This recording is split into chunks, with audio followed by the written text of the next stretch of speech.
Okay, so that was absolutely terrible. Brian Ortega and Aljamain Sterling just put on an instantly forgettable co-main event. And despite predicting the result correctly, and I can see Aljamain Sterling winning a convincing decision in this fight, and now being 2 in 2 weeks as I predicted the result of Hamzat versus DDP as well, let's not mess around here. If you want an example of how a stand-up fight can be boring, especially after last weekend and all the hate that happened for that main event, this is your prime example. So in today's video, we're going to take a look if there's anything that we learned from this fight, and there are a couple of things that I did notice that you might not have caught, and then I'm going to speak about what's next for both fighters, because let's face it, Dana White's not going to be happy. Hello guys and welcome back to Alex on MMA. So let's face it, that fight was absolutely awful. It's not going to be one that I will be rewatching, so don't expect any breakdowns of film footage coming up.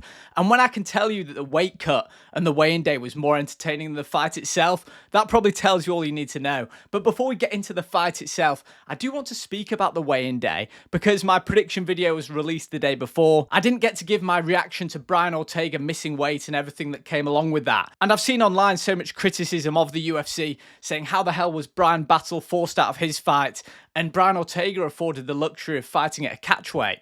But if you've been following the sport for long enough, there's nothing new here. Brian Ortega is a star of the sport. The UFC absolutely love him. When he decides to fight, whenever he decides to fight, he's always put in there with a recognizable name in a main event or a co-main event. So don't be surprised by the preferential treatment here. But one thing we did learn is that there were absolutely no winners in this fight, because I don't think Aljamain Sterling is even going to get the rub of the green. I don't think Dana White's going to really elevate him up the division after that performance, because he'll be worried that the next performance by Aljo could be equally as boring as this. So the weight cut situation definitely left a bad taste in the mouth of everyone, I think. Brian Ortega, I'm sure it would have been dangerous for him to carry on cutting weight, and Aljamain Sterling, only to find out at the 11th hour that he didn't need to make that weight, that was pretty bad as well. So anyway, with all the entertaining stuff out of the way, we do need to turn our attention to the fight itself, and what, if anything, did we learn? I think the first and second round, I was actually crying for this fight to be the main event. I think that it had greater stakes and better profiles than the main event, but I was quick to eat my words even within the first round. I do know that when you get grappler against grappler, it does tend to end up being a stand-up fight, but these guys look so limited. Yes, Aljamain Sterling was landing the better shots in the first couple of rounds, but they were single shots. His combinations, as expected, saw his elbows come out really wide, and it just looked very low-level striking. And then we come to Brian Ortega, who seemed to have absolutely no idea when it comes to range management and things like that. He was throwing these feints and jab attempts that were missing by feet at a time. That's absolutely no exaggeration. So barely anything happened in those first couple of rounds. A few shots landed by Aljamain Sterling, giving him those rounds. But let's face it, there was very little to report. Brian Ortega attempted to close the distance at times, but Aljamain Sterling would just land a shot, back off, and Brian Ortega was too slow to follow. And before we move into rounds 3, 4, and 5, I do need to mention Herb Dean. He gets an honourable mention in this fight for 2 of his involvements, which didn't make any sense to me whatsoever. Firstly, Aljamain Sterling clearly lands a nice right hand to Brian Ortega's eye, and Brian Ortega is immediately affected by this. His eye's cut, he starts rubbing it, and Herb Dean interrupts the play. And despite having a replay ready to go,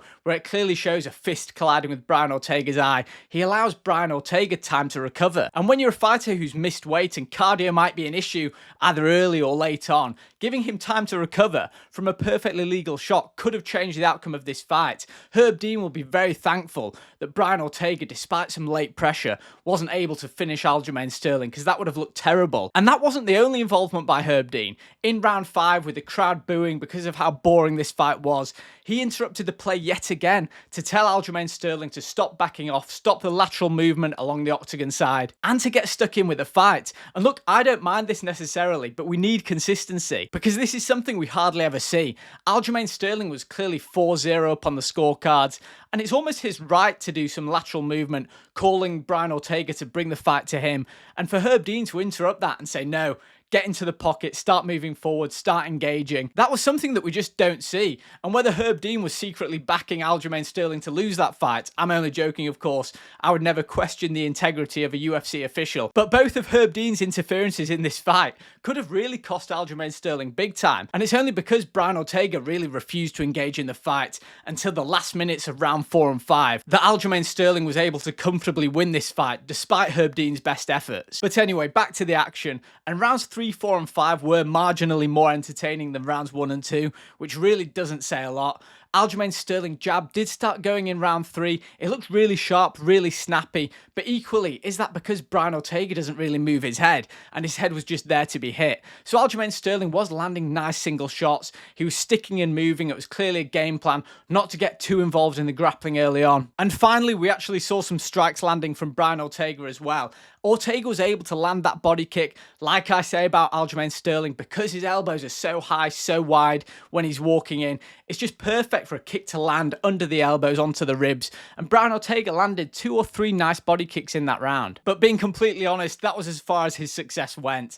And then we move into the championship rounds. And finally, we saw a bit of grappling. The first 4 minutes of round 4 were equally as painful to watch. But then the fight got to the ground, and in particular the last 20 seconds saw some of the best action there. Brian Ortega, he is very good off his back, not just because he threatens submissions, but because he sets them up with strikes. The hammer fists that he was landing off his back were clearly bothering Aljamain Sterling, and although Sterling was never in a submission threat, there were a couple of sketchy moments there where you thought if Sterling did overextend, try and go for a big punch, he could get caught in an armbar or a triangle, but it wasn't to be. Aljamain Sterling was able to get that separation, land some body shots on Brian Ortega, and for me, he won that round as well. And then we move on to the 5th and final round, and finally some excitement. I've been crying out for a moment like this for the entire fight, and Brian Ortega landed a really nice right hand on Aljamain Sterling. Aljamain Sterling came forward like he did with his hands low and wide, and he got cracked on the chin by a right hand from Brian Ortega. And I'm not sure for the rest of the round whether or not Sterling did recover from this shot. He started backing up. That's when Herb Dean interfered and told him to stop moving backwards. But Brian Ortega was overeager in closing the distance. He slipped on his way in, and Aljamain Sterling was able to take his back, resulting in another scramble on the ground where Brian Ortega was landing some nice hammer fists from the bottom, but Aljamain Sterling started landing some bombs of his own. And the fight ended with Brian Ortega on his back, bloodied, and Aljamain Sterling the clear winner. And that was it in terms of actions from that fight. And it was really an incredibly disappointing fight, because these two fighters have had their moments of excitement throughout their careers. But for me, what did I learn? Brian Ortega, he looked really slow, really lethargic. Can you put it down to a bad weight cut, or a fighter who's just very much on the decline? Historically, his chin has got him out of a lot of trouble in the past, but for him to be constantly eating jabs, fighting out of range, unable to take down fighters and use his grappling, it just looks as though the rest of the division, the rest of the UFC has just evolved their game to another level, and he's a fighter from 10, 15 years ago. It might sound harsh because Ortega has had success in recent years, but really when you look at the level of MMA, especially the young fighters coming through, they just look so much more well-rounded than fighters like Brian Ortega. And Aljamain Sterling, how much can you criticize a fighter for winning a fight clearly against a fighter who was constantly out of range like Brian Ortega? But it does take 2 to tango, so I'm partially blaming Aljamain Sterling for how boring this fight was. He was only landing single shots within the first and second round. He didn't really use his wrestling unless he was forced to, and ultimately I don't think a performance like this does him any favours. I can imagine a rematch between him and Movsar Evloev being equally as painful to watch as this, because Aljamain Sterling played it so safe. But one fight that I really would like to see is Aljamain Sterling against Arnold Allen. I think in terms of clash of styles, that would work really well. So hopefully by the time Arnold Allen recovers from injury, Aljamain Sterling is ready to go again. Because I think that the stand-up striking and the offense of Arnold Allen, mixed with the offensive grappling of Aljamain Sterling, could be a great mixed martial arts fight. And for me, it's just such a shame that a fight like this, Brian Ortega against Sterling, failed to live up to the potential that it did have, because Brian Ortega, when he moves forward, when he's in range, when he shows a good chin, can have really exciting fights. When Aljamain Sterling mixes up his grappling and his striking, he's a fighter that I love to watch too.